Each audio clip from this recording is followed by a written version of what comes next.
What's up, everybody? This week I will be talking about the Too Fast, Too Furious Evo. Let me start by saying that Brian's Evos were all Evos, while they cut up a Lancer for the Mick rig. The 4 drivable Evos were all genuine Evos. We're gonna get into it right after this message.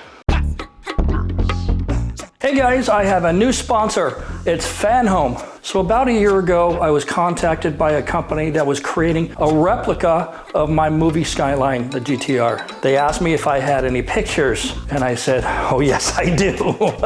What do you need? We'd like to get those pictures. Okay, so I sent them everything. And when I learned that this car was going to be produced in 1/8 scale, I was super excited. Usually I only collect 1/18 scale cars, they're about this big. This car is about this big. At that scale, every detail is going to show. Even as a kid of 8 years old, I was already building models, starting with cars, and I got into airplanes, and now warships. The manufacturer was kind enough to send me the completed prototype. I was so impressed with the finished product. I immediately subscribed for myself. I didn't care if I get one free or whatever, I'm going to pay for it. The quality is amazing. It's made mostly of metal. Even the wheels are made from metal. They faithfully replicated the tiniest little details, things like the veil side, turbo, oil fill cap, the carbon Kevlar airbox from Group N, and the Nismo titanium strut tower bar, the massive Stop Tech brakes calipers, the aftermarket gauges that we put in the car. You can read the instrument cluster. All of the lights work, even the underglow from the movie. All the external lights work as they do in the real car. It even made engine sounds. To get yours, you need to go to this website and sign up now. Don't wait. The first run is already sold out, but they just announced that they're going to take reservations for the second run. Don't wait. If you miss it, you're never going to get another chance. Every month, they're going to send the next stage delivered to your door with the instructions and everything, and every month you'll get a package. So stop what you're doing and reserve your allocation now. Do it now or you're going to miss out. So as I did in the first movie, I was asked to suggest cars for each of the characters. I recommended cars like the new 350Z, however, the head of Nissan USA refused to participate. I made a bad decision. Instead, Brian would drive my GTR in the first scene, and of course, when the GTR got tased and impounded, Brian would have to get another car. So we had a couple of choices. At the time, Universal already had made an arrangement with Dodge to use a neon SRT4.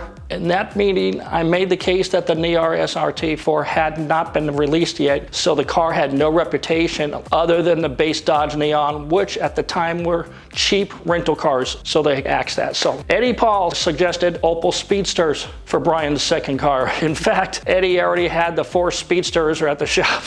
I took one look at those Speedsters and I immediately talked to my bosses. My argument was this: no one in the United States know anything about these cars. What are those? What the f are those? There's no body kits, there's no performance parts. We've never seen one in the United States ever. They weren't particularly fast, and they were more feminine looking than something like a Miata or something like that. So we had another meeting. I suggested that we talk to Mitsubishi. I only said that because months earlier, Universal had already talked to Mitsubishi about a Mitsubishi Eclipse Spider. Mitsubishi came to us, so I knew that they had a connection with somebody in Mitsubishi. So somebody asked me which model of the Mitsubishi would be cool for this role. I knew they had that Eclipse Spider, but I didn't want that. I wanted a Mitsubishi Evo. These particular Evos were Evo7s that we got. Already we had a problem. Mitsubishi told us that they would not be selling Evo7s in the United States, so they asked us if we could make the 7s look like Evo's 8s. Can you make me look like this? which would be coming into the United States in the next year. As if the fabricators like Tim Hortons weren't already busy enough. They had to make a Evo7 into an Evo 8. Now that's not an easy job. It would be impossible to do that without the parts. Then there was the discussion where it soon turned to whether or not we should make the Evo 7s look like stock Evo 8s or modified. You can probably know what I said to that. Let's do something like this, I said, but I know we couldn't do this for a movie car. Such a car would be too low. Things like an airbag setup would be too complicated for no real gain, just to make it look cool when it's parked. So they said no to that. I get you. Okay, we got to move on. But time was running short. The Evos showed up at Eddie Paul's warehouse on a weekday. They were bone stock and they were a dark blue color. The first priority was to come up with the plan to make the Evo7 like an Evo8. And so we were scratching our heads for a couple of days. I proposed to change the front bumper for both cars. I knew that it would take some fabrication to make it fit on an Evo7. For the wing, I decided not to use one of those cheap Chinese wings that you saw in tuner magazines back during that period. So Mitsubishi turned me on to ARC, and that's what we bought. And at this point, we needed to get these cars painted. They hadn't decided what graphics they wanted to use. Eddie Paul jumped in and reminded everyone that these cars had to be in Miami in 2 weeks. And just before the cars were to be rolled into the paint booth, we had to address the taillights. Turns out the taillights on the Evo are very different because of the fenders. Very different from the Evo7. Mitsubishi could not get us the proper OEM Evo 8 taillights, so I reached out to one of my sponsors from the Naira series, a company called Genera TYC, who provided some cool tinted taillights. However, it took some serious surgery to make them fit. At this point, we needed to get the cars in the paint booth fast. As with the other cars, the paint colors and graphics were left in the hands of the art director. For the paint, they chose a candy color from House of Color, which I thought was risky because if the car got scratched or damaged, it's going to be very difficult to fix it on set. Fortunately, we had 4 of these Evos, and fortunately, the cars did get painted before we transported to Miami. A couple things I should talk about this paint. They used a silver base coat. They mixed the clear in with the paint. Mixing the clear in the paint turned out to be a bad choice. Years later, the lack of the clear coat properly applied, the car becomes vulnerable to UV rays from the sun. The only reason they did that is because the cars only needed to look good on set for a couple of weeks. So it didn't have to be perfect. That's how movie cars are made. Once the cars arrived in Miami, we learned that we're going to have a month before these cars would be needed on set. So that gave us some time to play with these cars. This gave us the time to finish up the little touches like apex gauges, get the wheels. They wanted a Panasonic pen unit with a DVD. Why? Because there was talk about doing graphics on that screen like they did in Suzuki's S2000, so we put stereo in. For wheels, I had something in mind like at raised gram lights or in bronze or something similar. Instead, we settled for Motegi wheels. Why? Because they were affordable. Other wheel companies weren't willing to donate or sell at wholesale prices again. And shortly after that, the cars were put together. All we needed were the final graphics. I suggested a blue stripe like the red stripe I had on my R34 GTR. After days of discussion, they came up with this. If you look carefully inside those rounded rectangular parts, you can see it's just a picture of the side of the car like flying by.